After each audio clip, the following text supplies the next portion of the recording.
Thank you, Victoria. But we understand that in Owerri, in Imo State, report has it that in most parts of the oil-producing local government area of Ohaji Egbama, card readers are not working, and INEC officials are allowing manual voting. How is this? This is not what we were told was going to happen. But okay, well, there isn't any incident form. So what is this? Could this be tender ballot? But I guess when INEC does come back, we'll get back and find out, get more details on this particular one. But, well, in the areas that Victoria covered, it appears as though, well, yes, so far, in that particular PU, not looking bad. I think that's the particular PU where the Vice President is voting and where Fela Durute also of the ANN is voting. So it has been smooth for them, very clearly. But the concern for a lot of people will be how smoothly can they transit from what the scenario is in Lagos to the scenario in Bauchi and Tafawa Balewa, and also going back to the TBS, where we saw protests, or some form of protest happening within the people there. So these are the kinds of instances that will result in voter apathy, will result in having those low numbers, which we're totally not hoping we get to that point. But I believe that the situation room of INEC should act immediately to address those concerns. Well, one of the things that's clearly playing out now from some of the comments that we've had, beside the fact that it's working in some areas, just as where Victoria told us,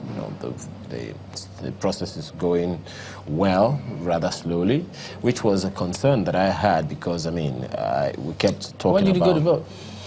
Me? Vote? Have you?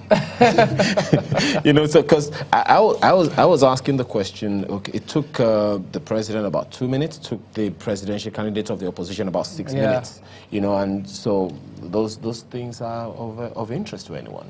Okay, but this may be a little bit of concern, maybe similar to what you also said. We understand the report from Unit 013, Gerard Road, Gerard Ikoyi. INEC officials came in at about 11:20 with just the presidential ballot papers. No Senate, no House of Representative ballot papers. There's commotion right now, they say, because voters are refusing to go for their accreditation, saying there's something fishy going on. So we do hope that our next situation room takes due notice of all of these events as they are playing themselves out and get across, perhaps if you do have the INEC hotlines or the authorities hotlines, call them, let them know what's going on in case they miss any of the reports making the rounds. But other than having our panelists here in Lagos, we also do have a Benson Olugbo, who is the Executive Director of Clean, joins us from our studios in Abuja. Right, we also have Olu Ogunshaki as well. Gentlemen, thank you for joining us today. Mr. Olugbo, concerning the procedure, what kind of reports are you receiving and from where concerning today's elections? Okay, before I came here, I had visited some polling units in Wuse.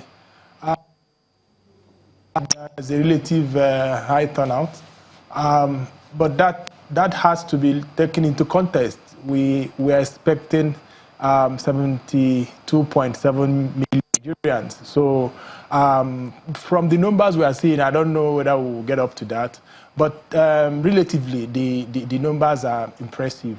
What I've also noticed in some of the polling units that I visited is that in some places there was relative confusion because of the number of people and probably INEC officials just arriving and trying to set up. In one of the polling units I visited, that was around 8:30, they had actually started voting. So it also depends on the crowd involved and then the time that INEC officials arrived. For those places, they arrived daily, they were able to set up and then get accreditation and voting going.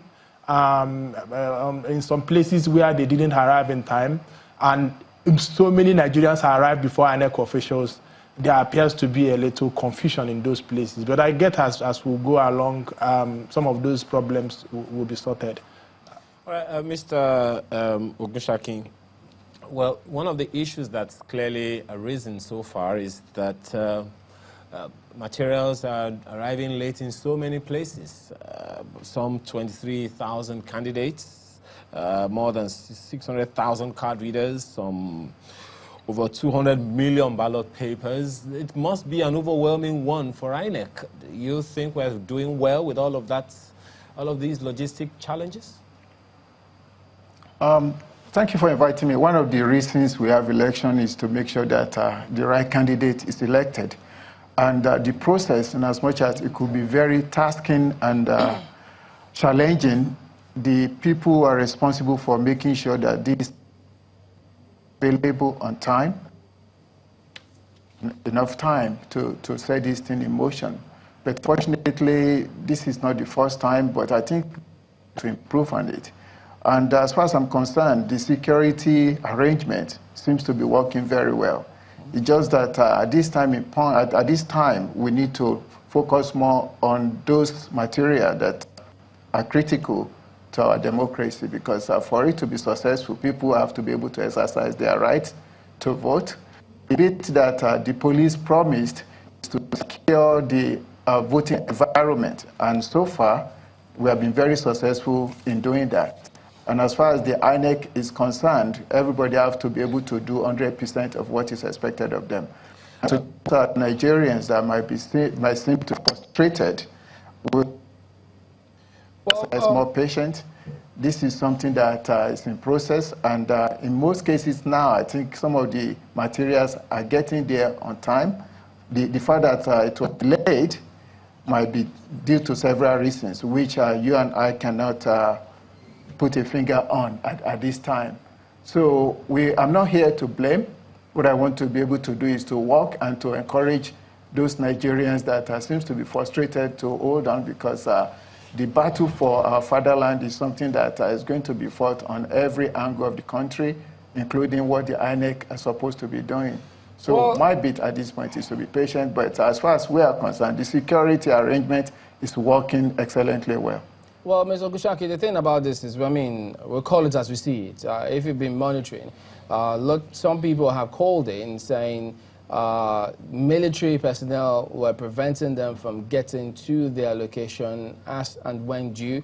We've also had reports of ballot or election materials being snatched away in Okrika local government area. So can we really say security agency is excellent at the moment, or you think we should just hang on and see how the whole thing pans out? I'm in Abuja, and to those polling stations I've visited this morning, I've not seen any military personnel.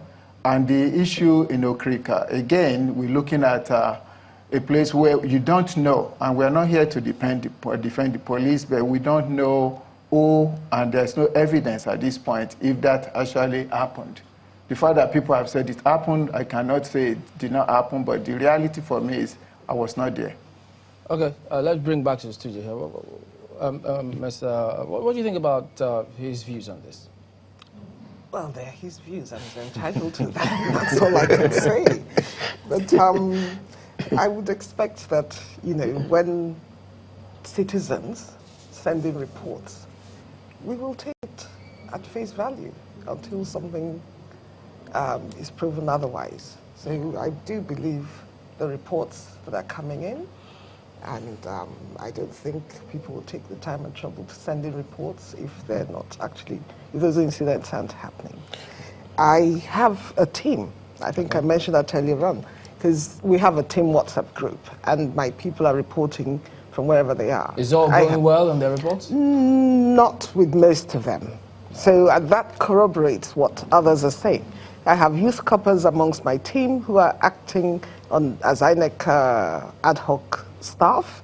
One reported that he has 8 units under him, 400 people per unit. So do the sums. He has 1 card reader and 1 stamp, whatever that is. The other reported from where she's voting, 10 units. They had 1 card reader. Card reader isn't working because there's no network. Apparently, it requires the network to work. If that is indeed the case, and I would like you to ask INEC, if that is the case, then clearly a large chunk of the country will not be able to use a card reader, because we know that the telecom infrastructure is not, we don't have 100% coverage. In the cities, we know we have challenges as it stands. We all use the telephones. So if the card readers are relying on the network, they're bound to fail repeatedly and not even work in lots of areas of the country. Let's find out from INEC when we get the chance. Yeah.